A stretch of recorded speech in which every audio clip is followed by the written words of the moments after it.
Good morning, everybody. How are we doing this morning? Everybody awake? All right, let's see. Let's see. The mic straighten out here. Testing. Oops, it'll be 1 second on the red. Test 1, 2. That's strong. Okay, I'll hold it down here so I won't blow your ears out. All right, good morning. I'm Todd Rowan. I'm the CEO of Rewards.com, and this is Bradley. Bradley Zastrow, yes. Zastrow, yes. I want to make sure I get your last name right. It's not an easy one, but and I'm the global head of business travel for Dash Core Group, who manages or works with the Dash network. So we're here today to talk about adoption in cryptocurrency, and we all know that's a struggle for us. But if we remember... Oh, that's that little right. mark with the A and then the ring around it? At. See, that's what I said. Katie said she thought it was about. Yeah. Oh. But I'd never heard it. Around I'd never heard it about. said. There it is. Violence at NBC GE.com. I mean, well, Allison should know. What do you is say internet that, Allison? anyway? I'm afraid that if I subscribed to something like internet, You would really be hooked. I would get hooked and I would never, spend time with my family. What do you write to it like mail? Well, as I mentioned, I have no desire to be a part of the internet because I feel like I'm so inundated with information all the time that I don't want more. Yeah, and of course, none of us want any more internet. We always compare, crypto to, the .com and starting up, and there really is a very good comparison. Nobody knew what the internet was when it was coming out. It was just kind of this strange environment. It wasn't used for anything good, certainly. It could only be, used by bad people and deviants, and, so I see a lot of analogies, the same with crypto. And it is a slow adoption process. It took us, the adoption of the internet. It took businesses getting involved. It took a lot of creation of, new ideas that, started out. A lot of them failed. Some of them succeeded. And then we kind of had the second wave. So I see us in the crypto market we're just on the edge of that. I think we're just starting into the edge of that second wave of businesses. So what's it really going to take for adoption to take place? Well, adoption, you got to make it easy for consumers. You got to make it something that they can absorb. It's got to be simple. We can't make it very complicated. We can't have a lot of hoops that you're jumping through. Now, us on the leading edge of things, we're used to that. We're used to, okay, well, we got to take our public keys and our private keys, and we got to, take them over here, and we got to put it in, this website, and, we got to jump through these hoops to, get what we want out of it. The average person, and for mass adoption, you can't do that. It's got to be easy. It's got to be simple. Oh, let's go back there. Which brings us to kind of some of the challenges that we face. I mean, I think right now today with cryptocurrency, the conversation is very much dominated by the tech, as rightfully it should. How does that tech provide solutions in the real world, so on and so forth. But I think, at the end of the day, what we need to bring out in that conversation is what's the value proposition to consumers? What are they giving up right now today to become adopters of cryptocurrency? And some of the things as far as what that legacy kind of value prop is, I mean, we say acquiring right now cryptocurrency is difficult. There is a friction involved and anecdotal to be sure, but as far as my parents or grandparents, et cetera, the concept of taking a selfie with their driver's license and emailing that to someone, particularly when they hear the message of, security of personal information, the hacks that you see, that's a hurdle that's very difficult for them to get over mentally.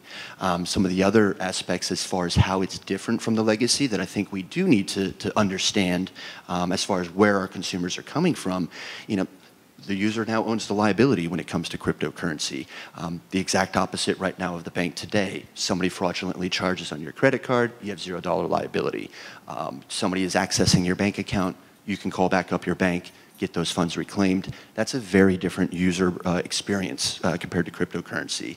Additionally, as we all know, and as we sometimes see on the news, you forget your password, you forget your keys, and your money's gone. That's clearly not how legacy banking works today. Again, another hurdle that we have to kind of work through. And again, just kind of going back to that liability, you don't have that redress process. You don't have some of those other kind of consumer benefits.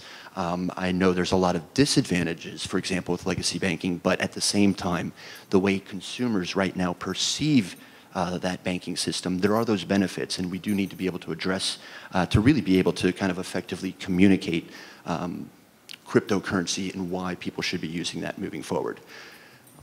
Next slide. So how do we do that? How do we move the needle? You know, and I think, again, kind of what I was saying before, we need to, obviously, we've got two main customers kind of in this play, which is really around the businesses and the individual consumers or those users. At Dash specifically, we feel that we are making that impact. We're focusing very much on being a payment network. That is our use case, and we have specific strategies right now that we're focusing on to go ahead and obviously address that. On the tech side, there are some advantages that, you know, I guess realistically speaking, are kind of both addressing consumers as well as businesses. Now, you guys are working, you know, with your new updates and stuff out to make it easier for consumers, right? That's correct. You know, from the tech itself, you know, right now Dash addresses adoption really around the ease of use, and that's again what we're trying to do. An example of this is Venezuela, which is what we're seeing right now as really our #2 market as far as website visits, et cetera. US is still #1. And among many things, what we've just launched is partnership with Crypto Mobile, which is a new mobile phone brand, even though they've been in business for, I believe it's about 20 years, building brands for the Latin American market. This is low-cost phone, $100 US, give or take slightly less, and it's a smartphone. Why did we look at the mobile phone platform as a key way to move to adoption? First thing you need for cryptocurrency is internet access. Beyond anything else, you need to be online. How do people already go online today as far as shifting consumer behaviors? The mobile phone with payments is a key area. Well, I think that. Dash, just to add a little bit here, I think Dash has been a great solution for some of the unbanked, especially down in Venezuela. And you're right, you know, that mobile phone is really the only device, you know, that a lot of the unbanked have. So you got to be able to communicate through that device. And engage them with that. And yeah, and where, just to fill in on that as well, where Crypto Mobile, though, it's not just in the device. What we've actually done as well is we've preloaded on there the Dash wallet, Uphold, as well as one of our merchant partners, BitRefill, which does gift cards, phone recharges, things of that nature. What that right off the bat does is it provides that mini ecosystem right out of the box for someone that's more mainstream. Gives them a way to get Dash, store Dash, and acquire Dash, spend Dash all at once. Additionally to that, what we've provided as well is a paper wallet loaded with about 0.015 Dash. That's about $2 to $3, give or take, or about $2. And what that does is allows them to experience the concept or that experience of the QR scanning. So what they'll have is they'll have a little scratchy, they'll scratch that off for their paper wallet, they'll scan that, and then they'll reclaim the funds that way. So right off the bat, building that user experience with, again, someone that's more mainstream, someone that doesn't necessarily have that tech background. What's this QR code? Well, walks them through that. Additionally, on top of that, we've got what's called Dash Help Me, which is a live help desk in Caracas. So at the end of the day, kind of going back to where legacy banking does have certain value props, one of those value props is having someone to speak to when things go wrong. Right off the bat, this is a specific group that's built or that's been stood up and funded by the network just for that exact purpose. Very good. Additionally, I think, whoops, we go back real quick. Go back one? I think okay. Some of the additional elements, of course, on the tech side, Dash is obviously, we focus on being microtransaction fees, near instant transactions, anytime, anywhere. And as you can see right now, the transaction costs are just a little over a cent, between 1 to 2 cents. And again, obviously, the instant send feature or rail that we have with the Dash network, that allows for that kind of near Visa-like transaction speeds. That's required for any sort of point of sale. Finally, I think the other key piece is the Dash governance model, which is our DAO, provides a proactive governance model and self-funding treasury with the way the Superblock reward is shared between miners and masternodes, provides a 10% basically budget every month. That pays for my salary as part of Dash Core. We are a vendor of the network, and it also pays for proposals that anyone can put up. Bottom line, where that's important is it's a proactive way that Dash can address business needs, also drive governance in the fact that it's a unified decision as to the direction that the network goes, and it doesn't introduce uncertainty and risk when the legacy, so to speak, players out there are actually paying attention. I've always admired the the way you have your DAO set up and funding the core group. I think it's really important that a currency has a face and has the ability to actually help consumers and businesses understand how to utilize it. Next slide. Oops. There we go. So really, there's no direct substitute for experience. I kind of alluded to a little bit of that with crypto mobile, scanning of the paper wallets, the fact that everything right out of the box is there, easy for someone to use. That's really one of our key approaches. And so again, if you give someone something that they can play with and fiddle with and just not have any risk in it, that's going to be an easier way for people to get to adopt anything kind of new. How do you communicate that to them rather than have them learn the ways that you're doing it? So how do you introduce crypto in a more frictionless way? Doesn't require material change to their behavior. How do you allow them again to do that experiment and make it part of their everyday lives? I think then that's what we're building right now with rewards, which if we can go to the next slide. Our solution or one of our, the way we're working right now with rewards is you can now earn Dash back on their platform. And Todd will take you through a little bit more details of the rewards.com platform. But at the highest level, it's a way where people can already now today make payments with normal fiat credit card for a variety of around 7,000 everyday merchants. Earning Dash back as part of that value proposition creates a frictionless way for them to actually now earn Dash in a way that otherwise wasn't available to them. You don't need to mine Dash. You don't need to go through a broker. You don't need to set up an account with an exchange. Your everyday purchase at your everyday merchants, you can now earn a little bit of Dash back. That comes to the experimenting and the playing around that I alluded to as well, because when you think about if you're doing a $100 purchase or $200 purchase and you're earning say 2 to 3% in Dash, in at least a Western country context, that's not a lot of money. So if you only have maybe $5 or $6 in Dash, if you have to pay the piper at some point and you lose your keys or something else happens, it's not a large material impact. So it's a way that, again, you can play with it in a safe way without it actually taking down your finances. So in this world of crypto, to get really good adoption and to really get into mainstream, it's going to take hard work with companies like Dash and rewards. We look at rewards as kind of a gateway currency. It's an easy way to introduce people into the crypto market, to allow them to experiment with some crypto. Rewards.com has over 7,000 merchants. You can do your everyday shopping. You buy your toothpaste and your toilet paper.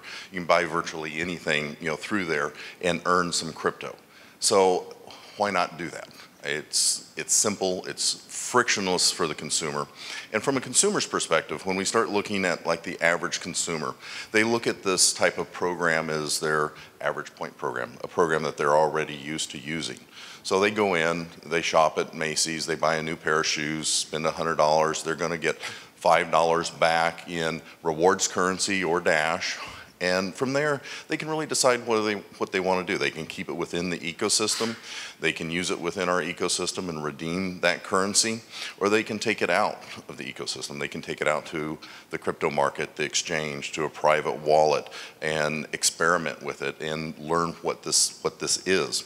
So part of our job is about bringing consumers into the market. And that's really why we formed rewards.com and we converted rewards into a crypto-based program to be able to introduce consumers very easily to the crypto market and to allow them a facility to come in that's non-friction to them. They don't have to go and invest in a miner and understand how to do mining to earn it. They don't have to put their money into an exchange and figure out how to use an exchange and trade their fiat in for Bitcoin and Bitcoin for Dash or another type of currency.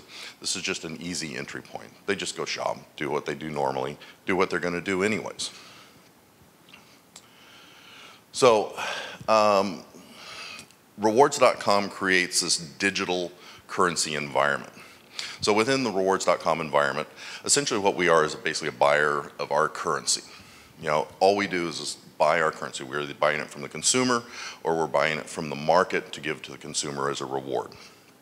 So everything that we're doing is something we've been doing for the past 20 years. I've been in the loyalty and rewards industry for just a little over 20 years now.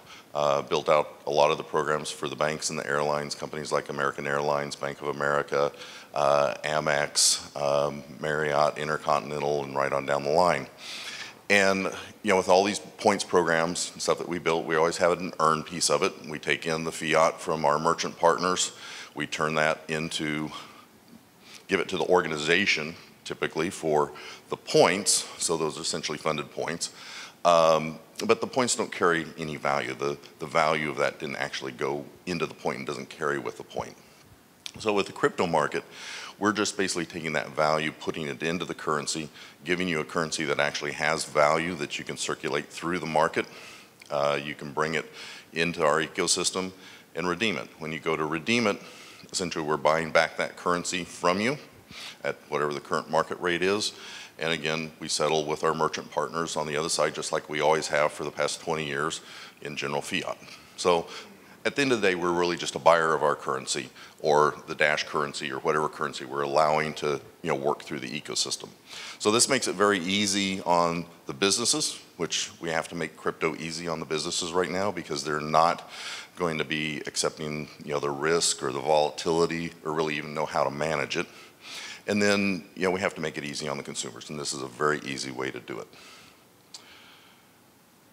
it. So at Rewards, we're looking for partners. This is part of the reason that we engaged, Dash. We engaged Dash early on, mainly because they were retail payment focused. They're looking to provide retail solutions and payment solutions. We're looking to provide reward solutions. So together it makes good sense that we can work with our retail partners to provide retail and reward solutions. Now long term with rewards, we are building our own DAO and our own environment. But we also realized early that if we just built that environment and we say, hey, we built it, come use it, it's going to be really hard to get adoption. We got to put a model on that environment that we can really show a business what the ROI is, how their currency is going to work, how the infrastructure works. So we just can't create this environment and turn them loose on it. So rewards.com being a program, we can bring 1.5 million, 2 million consumers into that environment. We can show how a real ROI works on a substantial program, what affects their currency, how the currency flows through the system. And as other businesses come in to utilize the program, there'll be both an enterprise and an open source version of the platform. So if it's a business like IHG has always been very innovative with their point program, if they come in to use the environment, we can bring them into the enterprise portion of the environment where they're fully supported. They have all the tools that they would expect to be able to run, their program, and we can show them how the ROI works and how the currency works with, rewards.com. And we can show them how it's fungible across them. So they can white label their currency into our DAO. And then we have the open source portion of it where, I was talking to a gentleman earlier today that has a bunch of small businesses, and he wants to create a program for them. So he has the tools and the ability to create that and set those businesses up to utilize the DAO. And for them, it's a really great deal because now it becomes fungible with these bigger programs, so it gives more incentive to those small businesses to be able to bring currency in. And it's good for the larger programs because you're bringing more currency into the environment, and now they're trying to market to the consumers to bring that currency back in. So it changes around the way the businesses market, because right now what they're really marketing to is to give you points for that initial purchase and then keep you out of the program, because that lowers their liability if they create breakage. Breakage is a big term in the industry. So they're trying to keep you out of that program and back you out of that program so that you really don't redeem those points. But if they had asset value, then that changes the marketing. I want to bring them back in as a marketer. So rewards.com, we really feel like can change the game in the whole crypto market. We feel like we can have a big impact in bringing new consumers in. I feel like we can bring millions of consumers into the program. You're going to shop, might as well earn some crypto while you're doing it, earn some points, experience what the environment is like, have an easy introduction to crypto, and that's really what it's all about. So Dash and Rewards, we're working together to try to help adoption in the market, and ultimately that's our goal. It's going to take some hard work. It's going to take all of us working together to gain that adoption. It's going to take very creative ways to help bring new consumers into the environment. But I think once we bring them in, we really start growing the market and the ecosystem. And I think we've got one question, or do we have time for questions still? Questions, please. Oh. Okay. I thought you were giving me the 1 minute signal out there. I'm giving you the 1 minute signal for, we do 20 minutes of talk and 20 minutes of questions. Okay. But, you guys can do a song and dance up to that point. I've got to say that I think that this is the biggest news since the BTC split last year. I mean, this is a huge deal. I'm sorry I don't have fireworks to shoot off for you guys. Now, being from New Hampshire, we're the test market for Dash, and we've seen a lot of success there. The Dash Back program that ran through AnyPay, are you familiar with it, Bradley? Nope. No, you don't know that it existed? Okay, we had a POS system called AnyPay, and it had a Dash Back program, which was highly successful, but probably some level of implementation needed some fine-tuning, and that's what I really want to comment as opposed to ask a question. So I remember giving a $3 tip to a bartendress at one point and getting $10 Dash Back, and then she did too. So she got a $13 tip. I got a $7 tip for giving a tip, and obviously we need to figure out some way to give a sort of a percentage or some small amount. But the idea that we can get crypto into people's hands is, in this way that they're familiar with, I think a really big deal. Yeah, no, I appreciate that. I mean, I think generically speaking, I think painting with a broad brush, a lot of coins or cryptocurrencies out there, they try to do that via airdrops. And I guess, from my perspective, it's how do we make an airdrop actually a little bit more useful for the individual that's receiving it, as well as ultimately more useful for the network that's providing that. And the way I think we're doing that is, for example, with with the rewards in Dash, it's not an airdrop, but you are doing really kind of nothing new, so to speak, as far as to earn your Dash. So it's still, I guess, going back to airdrop, that's an easy way to get crypto. Here's an easy way to get crypto, but it is building in the user experience that, again, people are already used to, and it's introducing it in that very safe way. All of a sudden, you're linking that together with, okay, I'm making a payment, I'm receiving Dash back, there's a reward element that's associated with it, versus an airdrop that just kind of comes and drops. And even an airdrop, you still already have to have some level of adoption anyway, right? What's my address, ...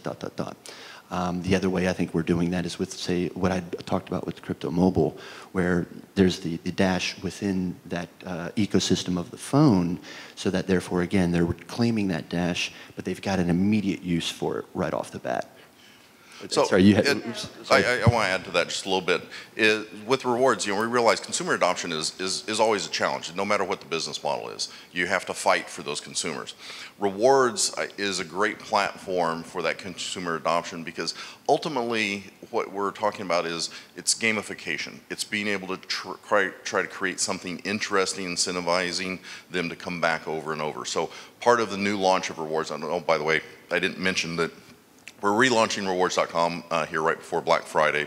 What's currently up there is not the final branding and all that. So it's going to be relaunched fully, tokenized at that point.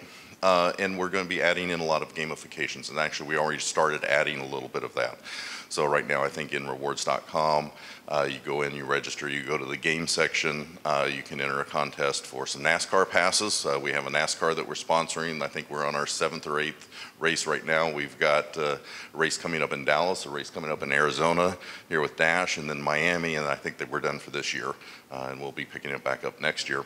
And then you can also go in and win an iPhone X and a Samsung Galaxy, and the crypto wheel is almost out, where you can go in and spin the wheel every day and have a chance to earn some crypto.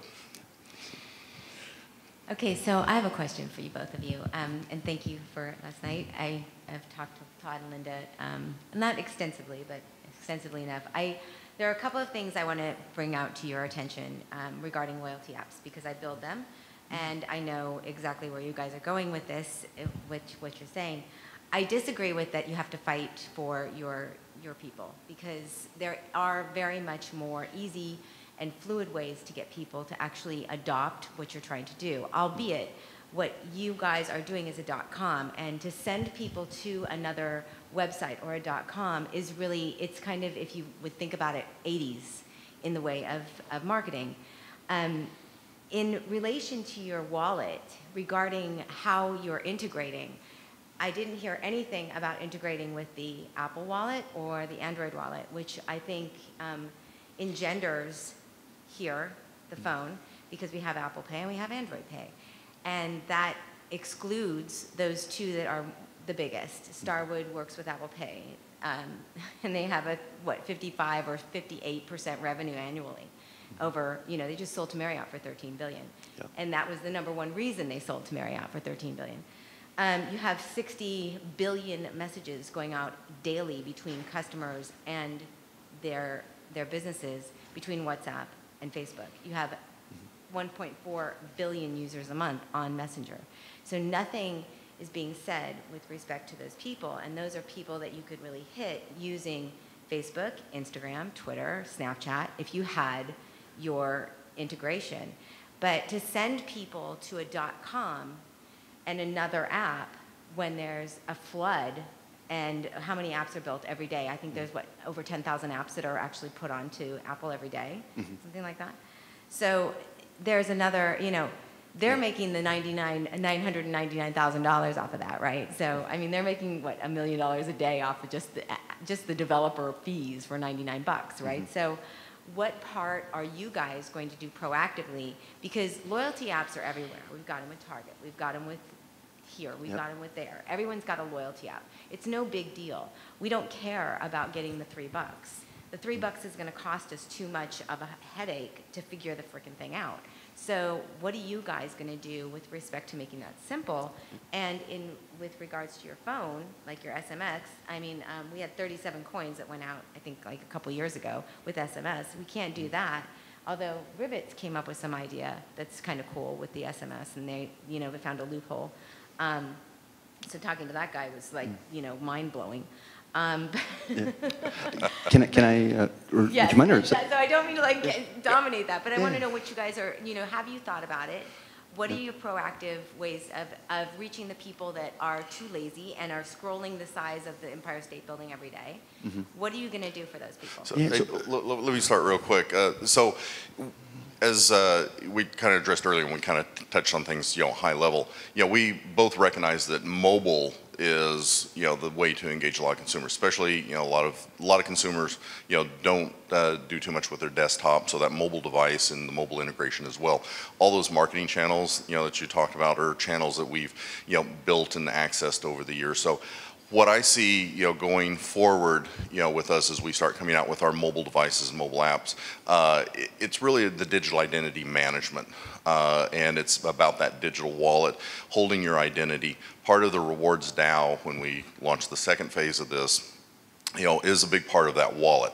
And it's that digital identity that you hold that holds all your demographics, all your profile information, as well as your shopping data, your engagements, your currencies, and it helps you out with your social and your communications as well. So that is a very, very important piece of engaging people going forward.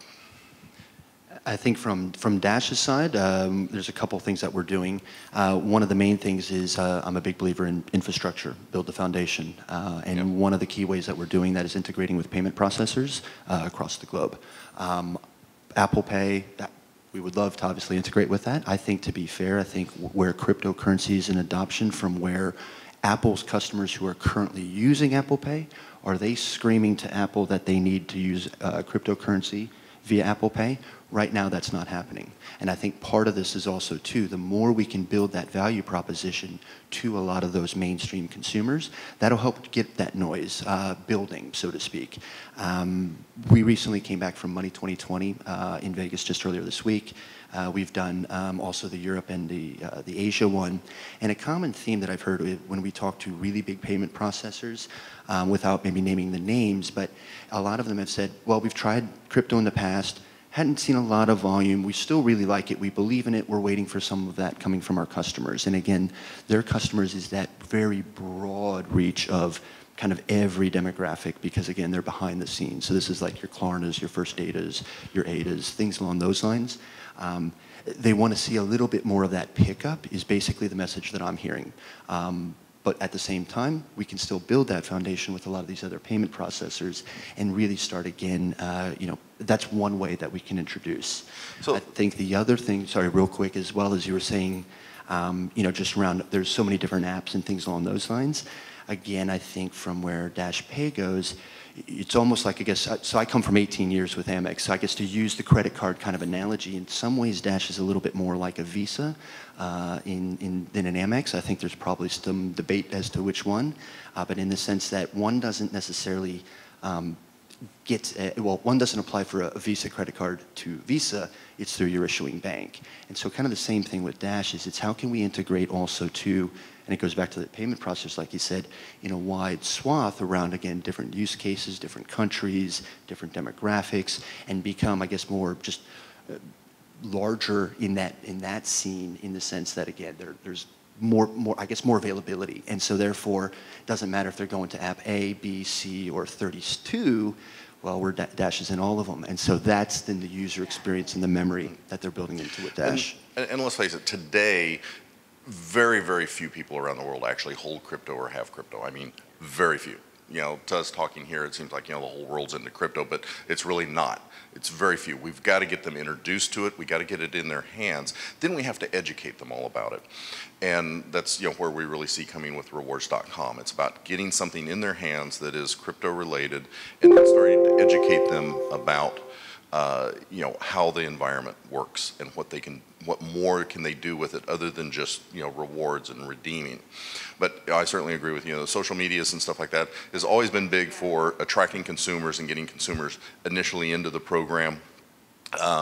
So that's definitely a big part of our overall roadmap in attracting consumers. But you still do have to fight for them. It's always a fight. You got to keep marketing to them. You got to keep reminding them, and you got to keep pushing them.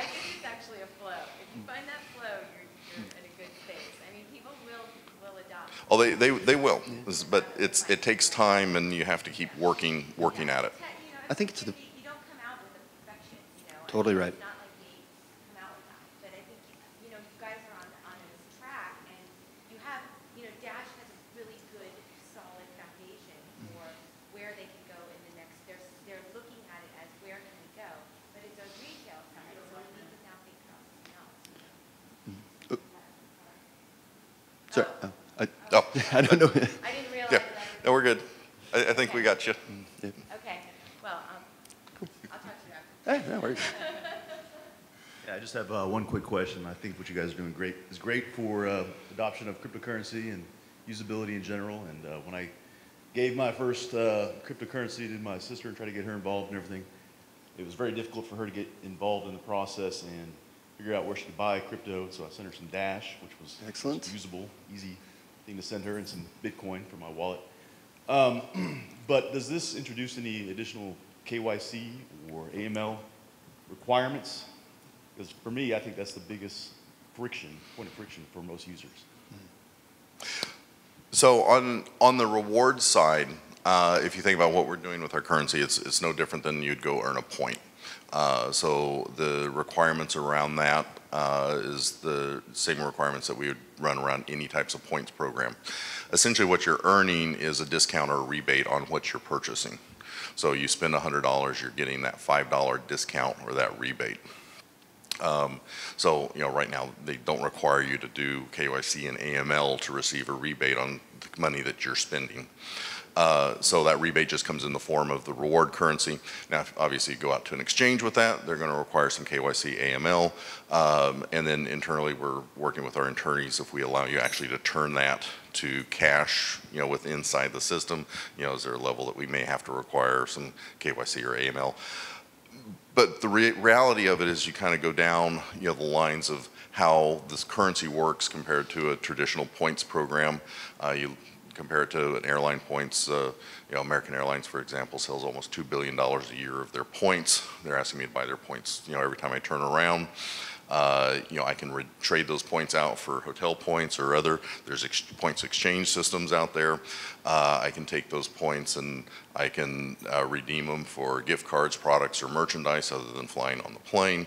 Fundamentally, the only difference that comes down to is corporately they set the price, which they manipulate on a weekly basis, and our price is really kind of set by the market and what the market views the price is and the engagement of the consumer. So ultimately, the value of the currency is driven by the engagement of the consumer. From Dash's point of view, we as a network, there's no KYC or AML. It's really then when we're working with partners, whether or not that partner needs it on some level. But yeah, as a network itself, there's no kind of KYC or AML process, kind of like what Todd was saying. So it's all driven at the exchange level when you want to it's all driven trade at the partner or level. move it, right? So, Yeah, so partner whether level, it's, right. And so ultimately I think though the other side I think around the AML KYC piece is that there's both the concept and the user experience. And so perhaps again, there may be slightly difference on friction. I think the reality is there's going to be a lot more probably KYC and AML that's just coming just from governments, especially around fiat on and off ramps, depending on certain levels and things like that. We even see that in certain Bitcoin ATMs and Dash ATMs where it's, and I don't know the exact figures off the top of my head, but there's a certain threshold where once you go above it, it starts to require. My gut feel is we would probably continue to see things like that as far as from a regulatory perspective. So it's more about how does that experience become just more simpler. Like by anecdote, taking the selfie, sending it, that's not a great experience from a KYC point of view. Yeah, I would agree, and I think what you guys are doing is great, and if we can get more people involved in crypto, absolutely, without having to go through that KYC process, maybe just signing up for this account and getting some rewards back, that's going to be a lot easier for them. And definitely. Oh, yeah, very good question. AML is anti-money laundering, and KYC is know your customer. Very good. Any more questions? All right. Remember, just do your everyday shopping at rewards.com. Earn a little crypto. All right? Yep. Thank you. Thanks, guys.